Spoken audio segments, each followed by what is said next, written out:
Newsroom লাইভে এবার নজর রাখবো। বুধবার রাতে ভাটপাড়ায় বোমা গুলি চলে। অর্জুন সিং এর নামে গ্রেপ্তারি পরোয়ানা বারবার তলব করা হয়, থানায় হাজিরা দেওয়ার কথা বলা হয়, কিন্তু হাজিরা দেননি বিজেপি নেতা। অর্জুনের বিরুদ্ধে গ্রেপ্তারি পরোয়ানা বারাকপুর আদালতের। বুধবার রাতেই ভাটপাড়ায় বোমা গুলি চলে এবং গ্রেপ্তারি পরোয়ানা জারি হয় অর্জুন সিং এর নামে। বারবার তলব করা হয় অর্জুন সিংকে, বলা হয় থানায় হাজিরা দেওয়ার জন্য, কিন্তু থানায় হাজিরা দেননি বিজেপি নেতা। তাই অর্জুন সিং এর বিরুদ্ধে গ্রেপ্তারি পরোয়ানা বারাকপুর আদালতের। অলরেডি সিসিটিভি ক্যামেরাতে তৃণমূলের দুটো গুন্ডা গুলি চালাতে দেখা গেছে। আমার নামে কোনো জায়গা সিসিটিভি ক্যামেরাতে কোনো জায়গা কিছু দেখা যায়নি কি আমি কোথায় গুলি চালিয়েছি, কাউকে মেরেছি।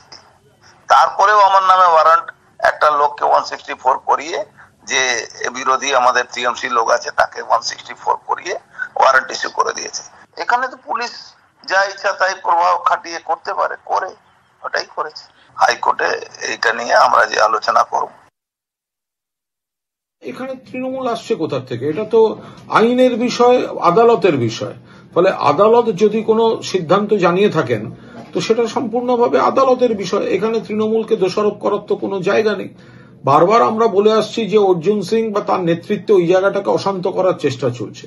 পুলিশ প্রশাসন চাইছে শান্তি শৃঙ্খলা থাকুক।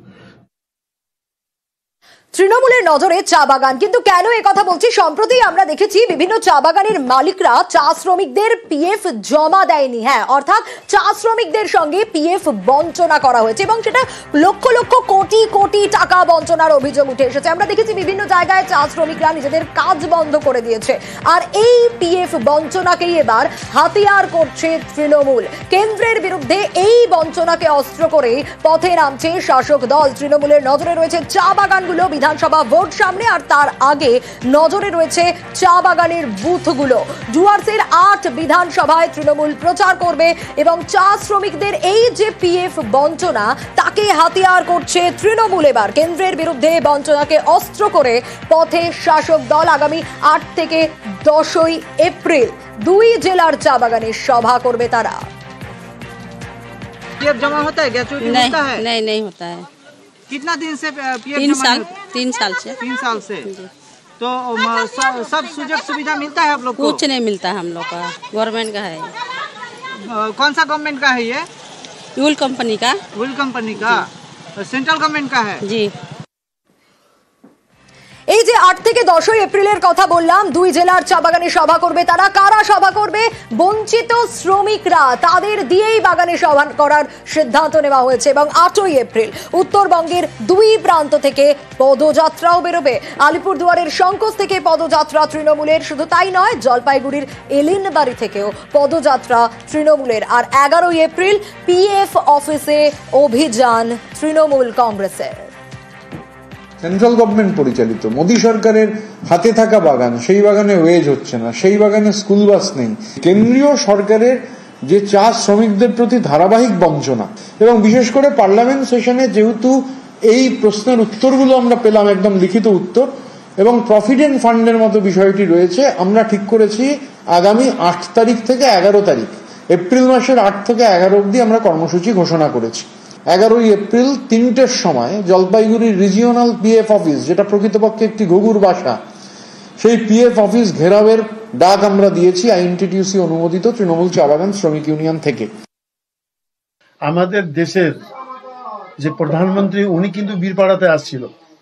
উনি আসার পরে উনি ওইখানে ওই জনসভায় বক্তব্য রাখার সময় উনি বলেছিলেন যে 60টা চা বাগান বন্ধ আছে বীরপাড়াতে, সেই 60টা চা বাগান আমি অধিগ্রহণ করে আমি এটা কেন্দ্র সরকারের তরফ থেকে সেটা চালানোর ব্যবস্থা করব। কিন্তু আদৌ আজকে অবধি এখনো কোনো বাগান কোনো সরকার কোনো অধিগ্রহণ করে নাই। আমি কোনোদিন দেখি নাই যে বিজেপির যে চা বাগানে কোনো ভূমিকা আছে। আজকে তৃণমূল কংগ্রেস বলছে তারা বাগানে গিয়ে থাকবে, বাগানে থেকে তাদের কি হবে? এখানে পশ্চিমবঙ্গ সরকার করতে পারছে না, তাদেরকে মজুরি দিতে পারছে না, কেন? এর জবাব কে দিবে? অতএব তৃণমূল কংগ্রেসের নেতারা দেখেছে সামনে ভোট আছে, বাগানে তাদের কোনো পায়ের নিচে জমি নেই, সে কারণে তারা এগুলো করবার একটা নাটক করবার চেষ্টা করছে। আর অন্যদিকে উত্তরবঙ্গের উন্নয়ন ইস্যুতে দরবার 5 কেন্দ্রীয় মন্ত্রীর সঙ্গে সাক্ষাৎ বিজেপি বিধায়কদের। দিল্লি দরবার উত্তরবঙ্গের 10 বিজেপি বিধায়কের উত্তরবঙ্গের উন্নয়ন ইস্যুতেই এই দরবার 5 কেন্দ্রীয় মন্ত্রীর সঙ্গে সাক্ষাৎ বিজেপি বিধায়কদের। কেন্দ্রীয় বঞ্চনাটার শব্দটি হচ্ছে তৃণমূল কংগ্রেসের আবিষ্কৃত শব্দ। এই শব্দের কোনো ভিত্তি আছে বলে আমি মনে করি না। আমাদের 3 লক্ষ কোটি টাকার যে বাজেট পশ্চিমবঙ্গ সরকারের হয়, সেই 3 লক্ষ কোটি টাকার বাজেটের মধ্যে রাজ্যের নিজস্ব আয় হচ্ছে 90,000 কোটি টাকার কম। আর আমাদের পশ্চিমবঙ্গে যে বাজেট তৈরি হয় তার 42% হচ্ছে মাত্র রাজ্যের সরকারের নিজস্ব আয় থেকে আসে, অন্যটা 58% আসে হচ্ছে কেন্দ্রের বিভিন্ন টাকার থেকে। ইউসি সাবমিট না করে এই যে তথাকথিত কেন্দ্রীয় বঞ্চনার কথা বলা হয়, তার সাথে অঙ্কের কোনো মিল নেই, গাঁজাখুরি গল্পের মিল থাকতে পারে বলে আমাদের মনে হয়।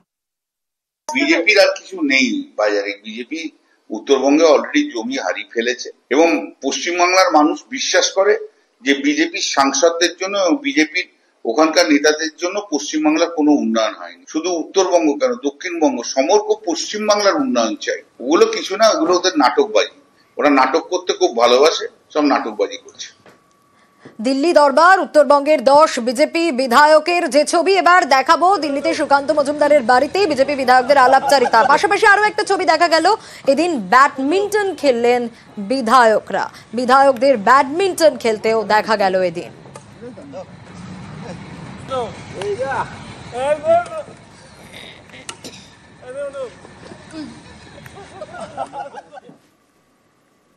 আর এবার নজর রাখবো কুমার গ্রামের পদ্ম বিধায়ক, তিনি বেসুরো। কেন এ কথা বলছি? কারণ বিজেপির সব পদ থেকে অব্যাহতির ঘোষণা করেছেন তিনি। সোশ্যাল মিডিয়ায় পোস্ট দিয়ে ঘোষণা করেছেন বিধায়ক। যে পোস্টের দিকে নজর রেখেছি, কুমার গ্রামের বিজেপি বিধায়ক মনোজ কুমার ওরাও সোশ্যাল মিডিয়ায় দলের বিরুদ্ধে সরব হয়েছেন বিজেপি বিধায়ক। সোশ্যাল মিডিয়ায় পোস্ট দিয়ে ঘোষণা করেছেন বিজেপির সব পদ থেকে অব্যাহতি চেয়েছেন। সোশ্যাল মিডিয়ায় সেই পোস্টের দিকেই নজর রেখেছি। কুমার গ্রামের বিজেপি বিধায়ক মনোজ কুমার ওরাও পোস্ট করেছেন সোশ্যাল মিডিয়ায়।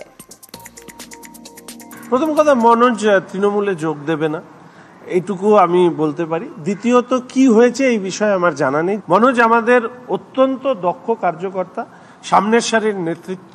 বিধানসভার অভ্যন্তরে যাদের সামনের থেকে সোচ্চারিত হতে দেখা যায় তার মধ্যে মনোজ একজন। ফলে স্বাভাবিকভাবে দলীয় নেতৃত্বরা আছেন, তারা দেখবেন। আর ও যেহেতু আমার বন্ধু হয়, আমি নিশ্চয়ই কথা বলব।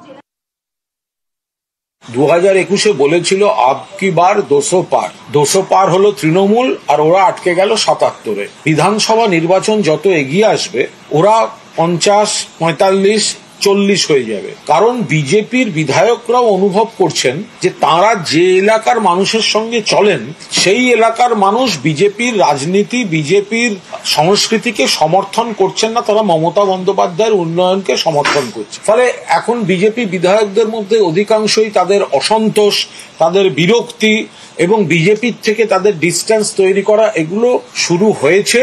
এবং বেশ কয়েকজন বিজেপি বিধায়ক অদূর ভবিষ্যতেই তৃণমূল কংগ্রেসে মমতা বন্দ্যোপাধ্যায়ের উন্নয়নে সামিল হতে যোগদান করার ইচ্ছা প্রকাশ করে আলোচনা চলছে।